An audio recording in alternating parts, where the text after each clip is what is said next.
Alright, I'm reading the Breathing Series, Chapter 2, First Impression. While Sarah and I walked to journalism, I could tell the lunch performance was still lingering in her head. She looked enchanted, and it was a little eerie. I paced alongside her in silence, hoping she'd snap out of it. Upon entering class, I went straight to the computer with the oversized monitor and pulled up the latest draft of this week's Wesleyan High Times. Focused on the screen, I zoned out on the scraping of chairs and murmuring voices as everyone found their seats. I had to get this edition to the printer before the end of class so it could be distributed in the morning. Faintly, I heard Miss Holt gathering everyone's attention to review the progress of the assignments for the next week's paper. I blocked out the conversations. I continued scrutinizing the formatting, moving ads to accommodate article space, and inserting photographs to complement the featured articles. Is it too late to consider another article for next week's paper? The voice distracted me. I didn't know the voice. The guy spoke without hesitation, with a sense of purpose and confidence. I stared at the computer screen without seeing what was in front of me, waiting. The room was silent with anticipation. Miss Holt encouraged him to continue. I wanted to write an article about teenagers' self-image and whether they're able to accept their flaws. I'd like to interview students and hand out surveys to find out what part of the body they're most self-conscious about. I turned my chair around, interested in who would think of such a controversial topic. The article could reveal that despite a perceived social status, everyone's insecure about something. He glanced over at me during his explanation, realizing I was paying attention. Some of the other students also noticed I was no longer working on the computer and were watching me, trying to decipher my pensive expression. The voice belonged to a guy I'd never seen before. As I listened to him finish, I was irked by his request. How could someone, obviously without flaws, think that it would be okay to interview emotionally vulnerable students to reveal something they didn't like about themselves? Probably confiding in insecurity they had a hard time admitting to themselves. Who'd want to openly discuss their embarrassing whiteheads, or admit that they wore an 8-cup, or that they had the muscle structure of a 10-year-old? It sounded cruel. The more I thought about it, the more irritated I became. Honestly, who was this guy? Oh, please. He sat in the back of the class wearing an untucked sky blue collared shirt and a pair of perfectly fitted jeans. His sleeves were rolled up and the buttons undone enough to reveal his smooth skin and a hint of lean, muscular frame. The shirt complemented his steel blue eyes, which moved across the room, connecting with his audience. He appeared relaxed, even though everyone in the class was staring at him. He probably expected people to take notice of him. There was something else about him that I couldn't quite put my finger on. He seemed older. He definitely looked like he was either a junior or senior. He had a youthful face with a strong jaw that extended to the angles of his cheekbones, complementing his brow line and the straight nose that pointed to his perfectly defined lips. An artist couldn't have chiseled a better bone structure. When he spoke, he easily captured everyone's attention. He obviously got me to stop and take notice. The projection in his voice made me think that he was used to talking or to a more mature audience. He couldn't decide if he seemed distinguished or just arrogant. He was so confident. I leaned toward arrogance. Interesting idea, Miss Holt began. Seriously? I interjected before I could stop myself. I could feel 14 pairs of eyes shifting toward me. I even caught a couple of mouths dropping out of the corner of my eye. My gaze remained focused on the source of the voice. I found perplexed, smoky eyes looking back at me. Let me get this straight. You want to exploit the insecurities of a bunch of teenagers so that you can write an article exposing their flaws? Don't you think that's a little destructive? Besides, we try to write news in our paper. It can be entertaining and witty, but it should always be news, not gossip. He raised his eyebrows in what appeared to be shock. That's not exactly, he began, or are you planning to write an expose on how many girls want bigger breasts and the number of guys who want bigger? I paused and heard a few shocked inhales. muscles. Superficial and sleazy may work for tabloids, or maybe that's what you're used to, where you come from. But I give our readers the benefit of assuming they have brains. There were a few muffled laughs. I didn't flinch. I stared intently into the unwavering blue eyes. There was a slight smirk on his face. Was he amused by my verbal assault?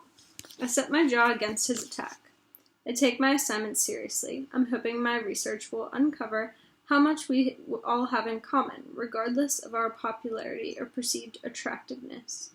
I don't think the article will exploit anyone, but assure us that everyone has insecurities about their appearances, even those who may be considered perfect. I respect the confidentiality of my sources, and I understand the difference between a puff piece and actual news. His voice was calm and patient, yet I thought it was patronizing. I could feel the heat rising in my cheeks. And you think you'll get an honest answers out of people? They will really talk to you. There was a bite in my tone that I was not used to hearing, and judging by the silence in the room, it was a surprise to everyone else as well. I have a way of getting people to open up and trust me, he said with a smile full of conceit and narcissism. Before I could rebuke, Miss Holt interrupted. Thank you, Evan. She looked at me cautiously. Emma, since you seem to have reservations about this article, as the editor of the paper, would you be willing to permit Mr. Matthews to write the article, and then you can have the final say as to whether it makes the cut? I can agree to that, I stated methodically. Mr. Matthews, is that acceptable to you? I'm comfortable with that. She is the editor. Oh, he was pompous, wasn't he? I couldn't stand to look at him any longer. I turned back to the computer. Great, Miss Holt replied with relief. Then she directed her attention back to me. Emma, are you just about done with the computer? I'd like to begin today's discussion. I'm sending it to the printers now, I confirmed without looking back. Wonderful. Would everyone please open up your books to page 93, with the heading Journalism Ethics. Miss Holt attempted to redirect the attention to the front of the class. I took my seat next to Sarah, feeling the shocked stare linger upon me. I kept my eyes glued to the book, unable to concentrate. What was that about? Sarah whispered, just as surprised. I shrugged, not looking over at her. After what felt like the longest 50 minutes, the class was finally over. When we were released into the hall, I couldn't hold back any longer. Who does he think he is? How completely arrogant can a person be? Sarah stopped when we rounded the corner, heading to our lockers. She gawked at me as if she didn't recognize me. Not acknowledging her confounded stare, I went on. Who is he, anyway? Evan Matthews, his voice said from behind me. My back tensed, and I stared at Sarah, mortified. I slowly turned toward the voice with a reddened face. I couldn't say anything. How much had he heard? I hope I didn't upset you too much by suggesting the article. I wasn't trying to offend you. It took me a moment to compose myself. Sarah stood beside me, unwilling to miss out on a front row seat for this confrontation. I wasn't offended. I'm just looking out for the integrity of the paper. I tried to sound aloof, as if the interaction in class hadn't bothered me. I understand. That's your job. He actually sounded sincere. Or was he patronizing me again? I changed the subject. Today your first day? No, he said slowly, appearing baffled. I've been in class all week, actually. Actually, I'm in a few of your other classes, too. I looked to the floor and quietly said, Oh, I'm not surprised you didn't notice me. You seem pretty intense in class. It's obvious school's important to you. You don't seem to pay attention to anything else. Are you accusing me of being self-absorbed? I shot my eyes back up at him, feeling my entire face flame up. What? No. He smiled in amusement at my reaction. I stared at him in offense. He held my glare, his cold gray eyes unblinking. How had I ever thought they were blue? He was full of himself, and it repulsed me. I shook my head slightly in disgust and walked away. Sarah could only stare, with her mouth ajar, as if she'd witnessed a horrific car wreck. Where the hell did that come from? She demanded, her wide eyes glued to me as she strode alongside me. I've never seen you act like that before. I couldn't get over her astonishment. She almost sounded disappointed. Excuse me, I shot back defensively, unable to look at her for more than a second. He's a conceited jerk. I don't care what he thinks of me. I thought you I thought he was just concerned that he offended you in class. I think he might even be interested in you. Yeah, right. Seriously, I know you're extremely focused, but how did you not notice him before today? What, do you think I'm self-absorbed too? I snapped, regretting it as soon as I said it. Sarah rolled her eyes. You know I don't, so stop being stupid. I get why you shut everyone out. I know how much you need to get through high school. Like every breath depends on it. But I also get how it looks to everyone else. It's just accepted that this is who you are, so no one really pays any attention anymore. Your lack of, she hesitated, looking for the right word, interest is expected. I think it's amazing that a guy who's only been here a week has picked up on your intensity. He's obviously noticed you. Sarah, he's not that perceptive, I accused. He was just trying to recover from the blow he took to his ego in class. She let out a quick laugh with a shake of her head. You're impossible. I opened my locker, then looked over at Sarah before putting my books away. He's really been here all week. Don't you remember when I mentioned the hot new guy during lunch on Monday? That was him, I scoffed, shoving my books in my locker and flinging the door shut. You think he's good looking? I laughed, like the thought that he could be attractive was insane. Yeah, she responded emphatically, like I was the one who was insane, along with, like, every other girl in school. Even the senior girls are checking him out. And if you try to convince me that he's not gorgeous, I'm going to slap you. This time, I rolled my eyes. You know what? I really don't want to talk about him anymore. I was oddly exhausted by my outbursts. I was never out of control, especially in school, with witnesses. You know everyone in school will be talking about it. Did you hear Emma Thomas finally snapped? Sarah teased. Nice. I'm glad you're finding this funny, I shot back before walking past her down the hall. Sarah jogged to catch up, still smiling. As much as I wanted to forget it, I couldn't help but replay the entire scene in my head while we walked to study period in the cafeteria. We continued through the caf, where I could already hear the whispers, and out the back doors that led to the picnic tables. Seriously, what happened? Why did this guy bother me so much? I shouldn't care enough to be this upset. Honestly, I didn't even know him. Then my overreaction sank in. Sarah, I'm an idiot, I confessed, feeling truly miserable. She was lying on the bench, absorbing the warm rays, peeling back the straps of her tank top to avoid tan lines, messing with every guy within eyeshot. She sat up, curiously, and took in my agonized expression. What are you talking about? I have no idea what happened to me in there. Really, why should I care if this guy writes an article about the imperfections of being a teenager?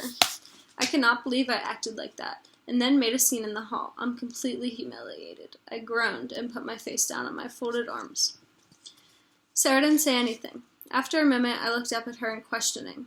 What, you're not even going to try to make me feel better? Sorry, I've got nothing. You were pretty crazy in there, she remarked with a smirk.